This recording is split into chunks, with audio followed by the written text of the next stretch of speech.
Капыр Мадаминов Баткен облусунун Лилик районундагы номер 3 эксперименталдык гимназиянын директору, педагогика илимдеринин кандидаты, Кыргыз Республикасынын эмгек сиңирген мугалими. Саламатсыздарбы, урматтуу 7 тубандагы кесиптештерим жана окуучулар. Талас облусундагы Жаш мугалимдер мектебинин координатору Мадаминов агайыбыздын шакирти Салтанат Бейшенова. Бүгүн балдар биз силер менен акыл эмгегинин маданияты китебинен 5-сабагыбызды өтөбүз. Бүгүнкү өтүлүүчү тема китеп окууда биздин кемчиликтерибиз жана аны түзөтүүнүн жолдору. Китептен тамга издеби, ой изде. Китепсиз дүйнө жапайылардын дүйнөсү демекчи. Урматтуу окуучулар, китеп окуунун пайдасы тууралуу мен силерге айтып берейин. Китеп окуу балдар мээнин активдүү иштешине жардам берет. Окуу адамдарга туура мамиле кылып, даанышмандыкка үйрөтөт. Көп окуу менен убактың текке кетпейт. Окуу мээ үчүн пайдалуу болуп, белгисиз жумушка же окууга бат көнүп кетүүгө жардам берет. Көп окууну адат кылса, убакыт пайдалуу же пайдасыз тарапка кетип жатканы билинет. Биз силер менен балдар 1-бөлүмдү аяктаганбыз, ал эми акыл эмгегинин маданиятындагы 2-бөлүмүбүз. Китеп окууда биздин кемчиликтерибиз жана аны түзөтүүнүн жолдору. Биринчиден балдар, китеп окуганда биз туура эмес окуйбуз. Тамга, мүчө калып кетет. Экинчиден шашып окуйбуз. Сүйлөм, абзасты окуп, токтоп, ойлонбостон эле окуйбуз.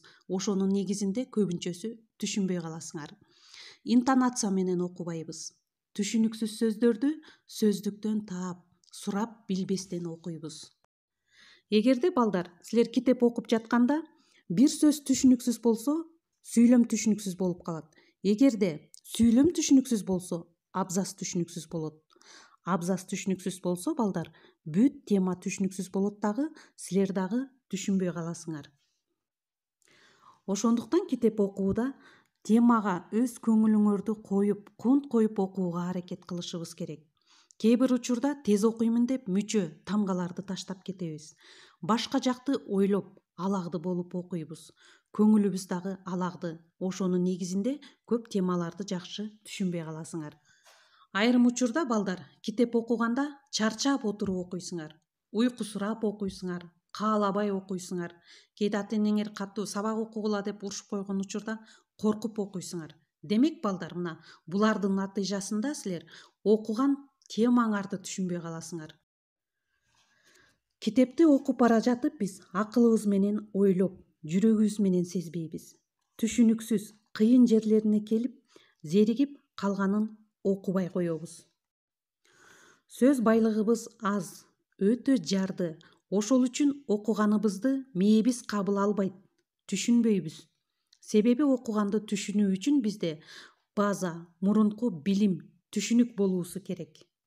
Китеп окуганда көбүнчөсү татаал сөздөрдү окуй албайбыз. Окуунун көп түрүн билбейбиз. Анда эмесе, урматтуу окуучулар, көңүл бургула. Китеп окуганда кантип окуш керек? Эң биринчиден ошол китептеги теманы көз жүгүртүп, тез окуп, текст менен таанышып чыгыш керек. Экинчиден ошол теманы түшүнүп, кайра окуп чыгыш керек. Үчүнчүдөн шашпай, ойлонуп, маани берип, ар бир абзасына токтолуп, түшүнүп окушуңар керек. Ошондо гана силерге ошол окуган китебиңер жеткиликтүү, түшүнүктүү болот. Мына ушуга көңүл бурсаңар абдан жакшы болот. Көңүл бурганыңыздарга чоң рахмат. Кийинки сабактан кездешкенче сак саламатта калыңыздар.